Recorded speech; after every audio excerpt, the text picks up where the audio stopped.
I'm Melissa and welcome to CloudMom.com. This is the second show that we're doing this week on colic.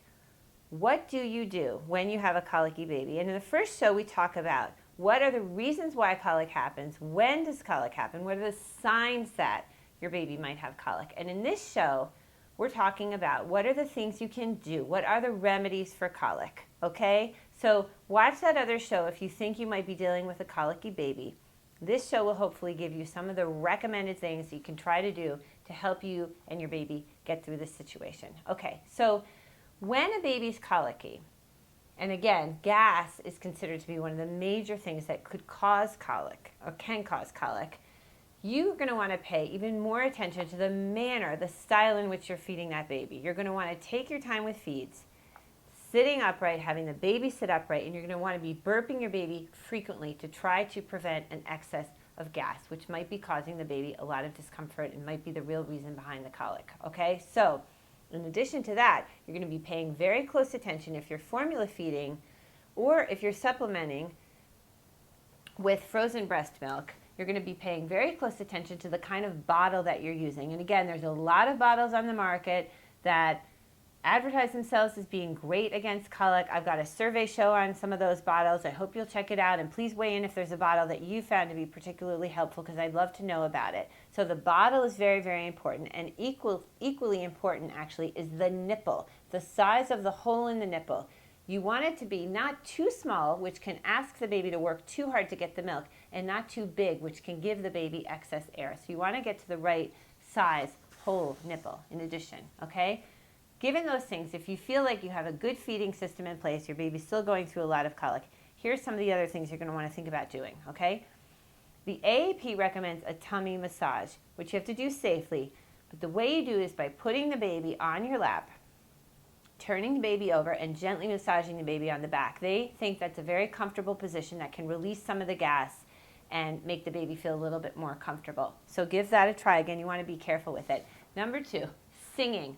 This really made me laugh because if I would sing to my baby, they would get even worse colic and we would both end up going like completely insane. But anyway, I guess if you have a good voice, by all means sing. I mean, I think the idea is that soothing sound can really make the baby feel a lot better. Okay? Movement. This is a really big thing. Movement of all sorts.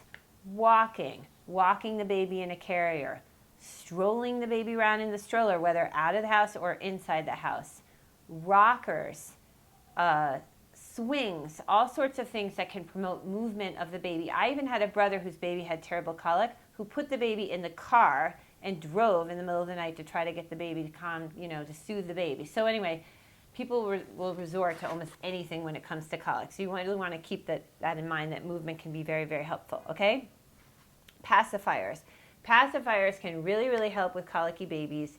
I wouldn't worry too much about dependence on the pacifier. You can deal with that later. At this point, all you're trying to do is soothe your baby and take care of yourself. Okay, if none of these remedies work, and there are others, I'm just going through some of the main ones. There are plenty of over-the-counter medications and prescription medications. I would definitely check with my doctor before using some of those. If I felt that I had a very colicky baby, I would check with my doctor anyway, but just making the point that you want to be really careful when it comes to medicines and your baby. Okay, moving right along.